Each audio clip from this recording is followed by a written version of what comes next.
That's so cute. I just have all warm feelings right now.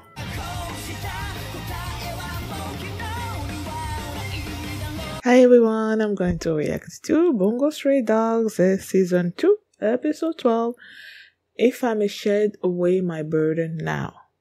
Last episode, Akutagawa and Asushi had it out, and now they're about to face Francis. Francis revealed exactly why he's doing all these things, why he wants this book, because he basically wants to revive his dead daughter and make his family whole again. So that was his whole goal this whole time. And it also revealed his ability, which is to increase his strength depending on like how much money he spends. He increases his strength, like, you know, exponentially, and he used all of his money, so it's like he is super strong. And now Akutagawa and Asushi are about to face him together. So that's what happened last episode. And before we get into this one, if you guys have a reaction, please give it a thumbs up, please subscribe, and please consider supporting Patreon at patreon.com/Philomini. And now let's start this episode, and here we go.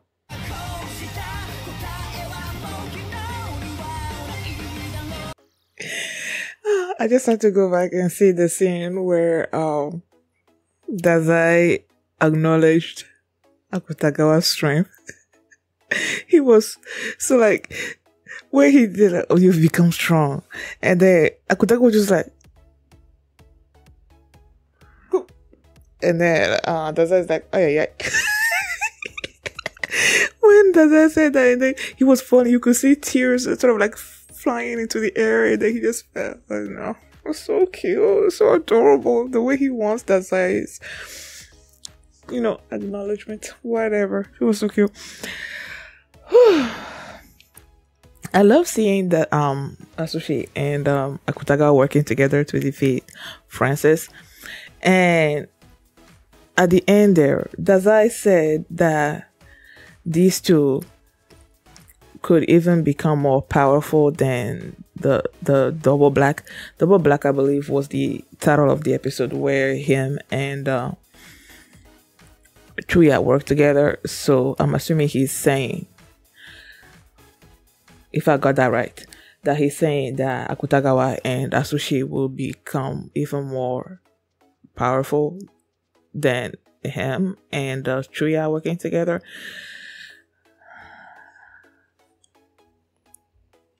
He's the one that says it, so I guess I have to believe it. For me, myself, I don't know if it's because I love that episode so much. I just like, I don't know. I guess we'll see if they become even more powerful. But it's not like we only saw those two work together in the one episode, so I can't really quantify whether they were better or either way. Them facing each other. Francis, them joining forces to face Francis. Francis had used all his money, right? And he was the super strong person, and they were attacking them like individually, well, together, but then still individually.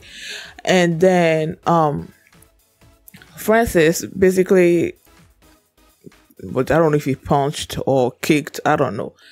As she was flying off over the edge, was about to fall, and then Akutagawa launched his shadow thingy, and then Asushi used that to walk back or run back onto Moby Dick, and then Akutagawa wrapped his thing around his fist and whatever. I'm guessing by doing that he's basically increased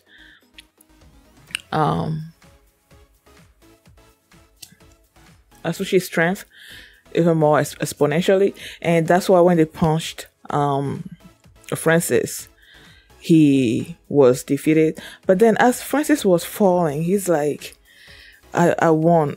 Zelda, well, that's the name of his wife. He's like, I won.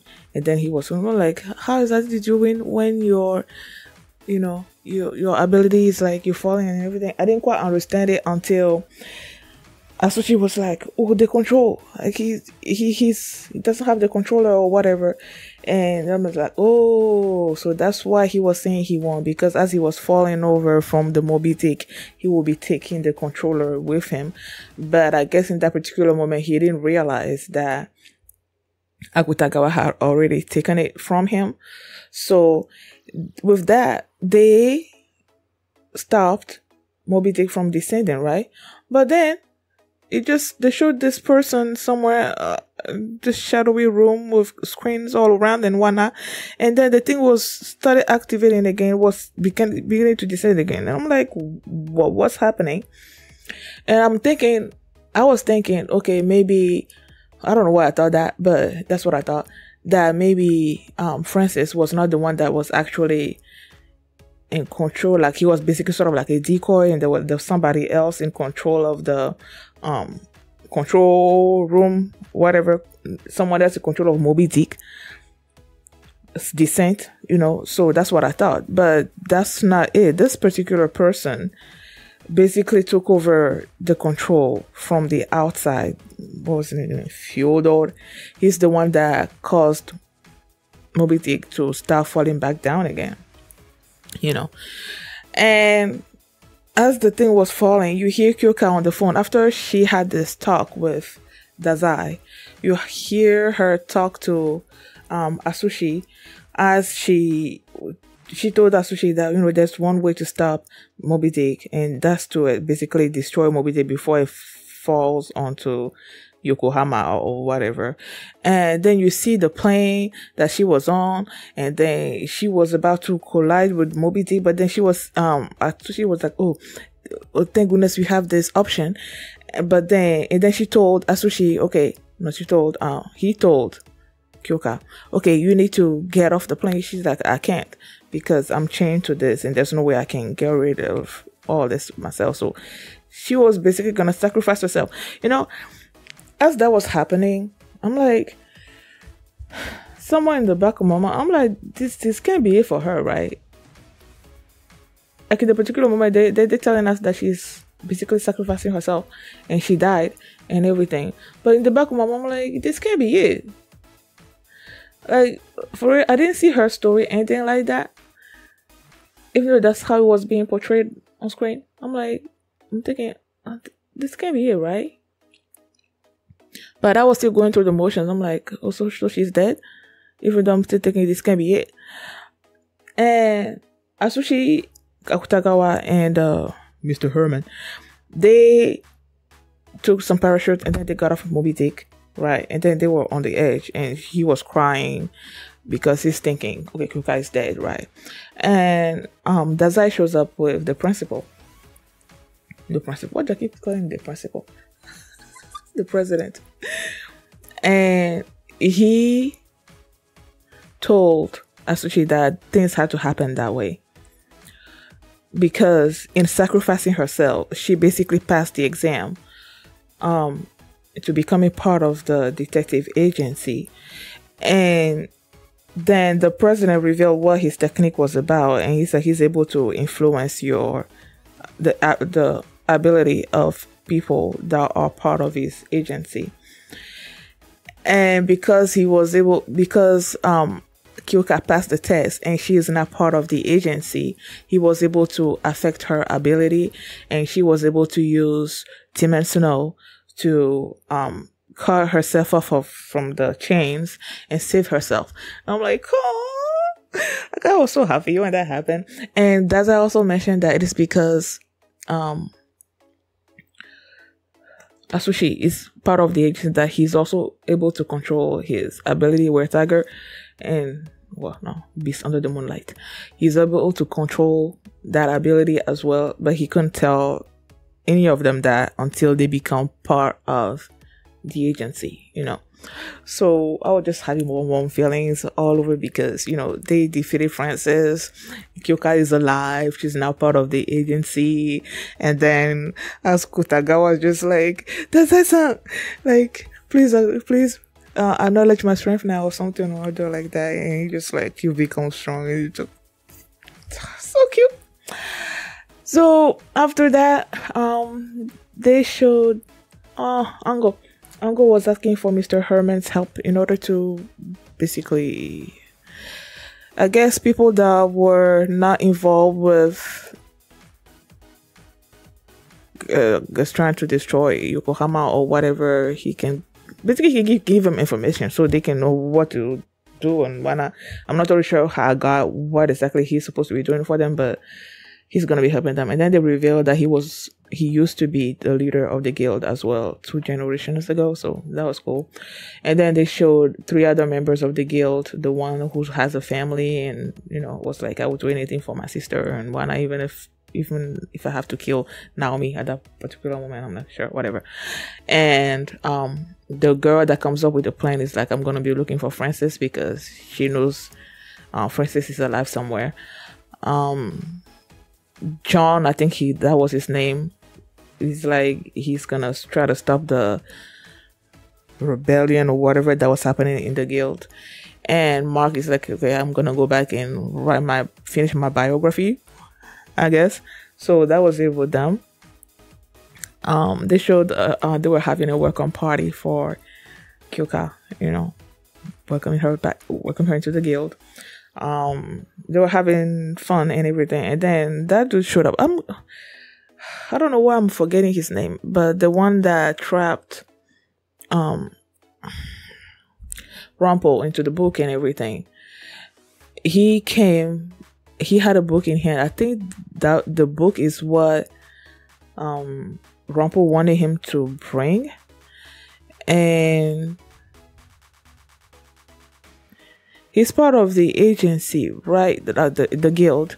Well, but then he's there, and I'm like, is he joining the agency? That's how it felt like to me. Like maybe he was joining the agency or something, or maybe he's just there to give him the book. I don't know, but yeah, he showed up and brought him the book. I guess I don't know exactly why he wanted that, but I guess we'll see.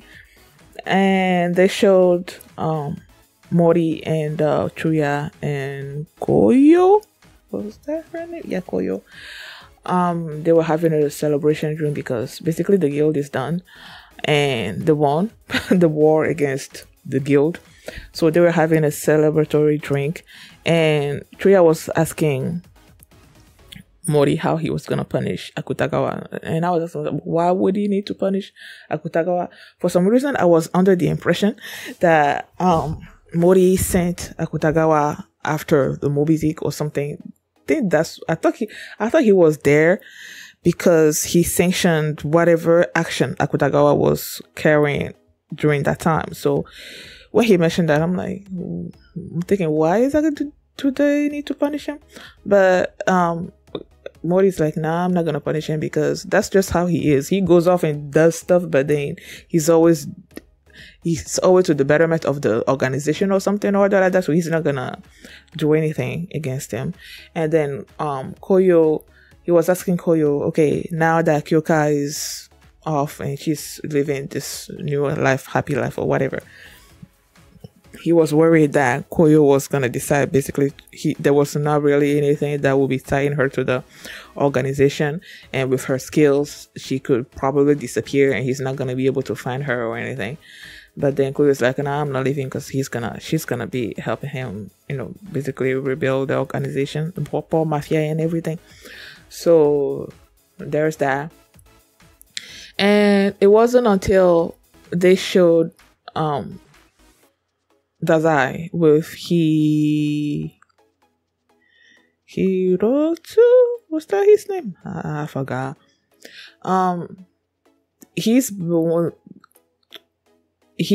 Dazai is the one that asked him to leak the information about Moby Dick to Higuchi. Higuchi, you know how she worships everything that Akutagawa does. So he's thinking, okay, if Higuchi knows, Higuchi's gonna tell Akutagawa, and Akutagawa, of course, is gonna go there because, him and Asushi don't get along. He wants to kill Asushi. So he knows that he was gonna go there. And then the guy was asking him, okay, why exactly did you want this to happen? And he said that it's because there was this bigger threat that's coming, and he feels like